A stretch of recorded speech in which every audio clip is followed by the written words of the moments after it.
तो yo guys स्वागत छ हाम्रो पहाड माङ्गा स्टुडियोको युट्युब च्यानलमा।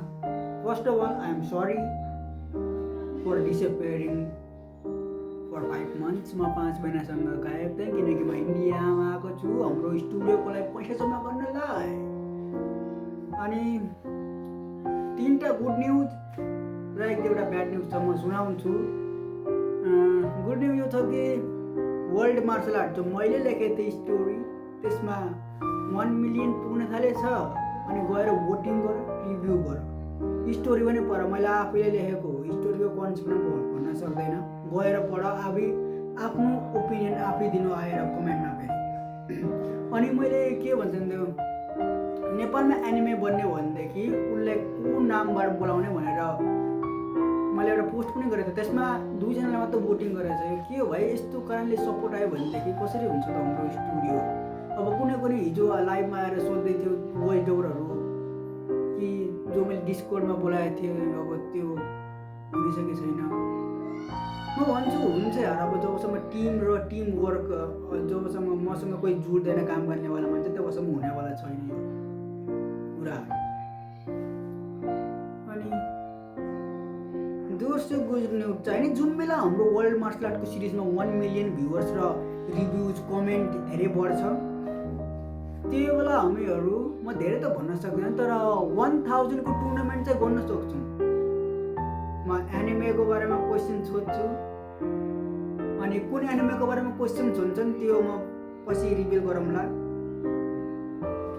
अनि 1000 जति भन्न सक्छु। म इसेबाको क्युआर कोड माग्छु अनि यो इन्डियाबाट इसेबामा क्युआर कोड स्क्यान गरेर पठाउन सजिलो पनि हुन्छ त्यस्तो गरेर भनेदेखि। अनि तेस्रो, यहाँबाट म 5 महिना भइसकेपछि इन्डियाबाट नेपाल गइरहेको छु। अनि त्यो पटकमा कति 10-12 वटा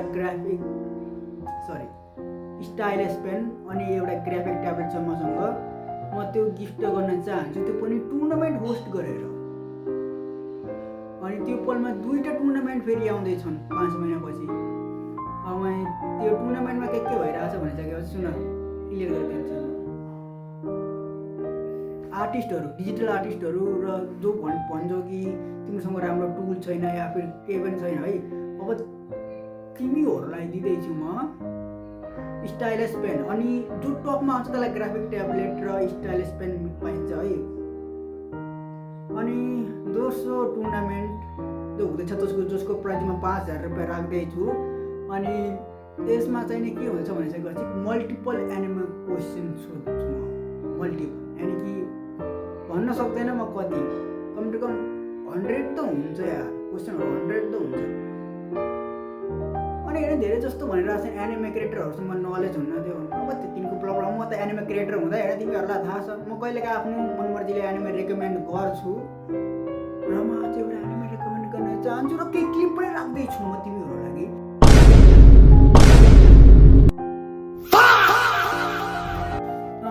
यो एनिमेको नाम हो विकलिङ्स, जापानिजमा भन्दाखेरि योवा भनिन्छ यसलाई। अब यसमा के हुन्छ भनिसकेपछि हाम्रो एकदम टिचर, स्कुलको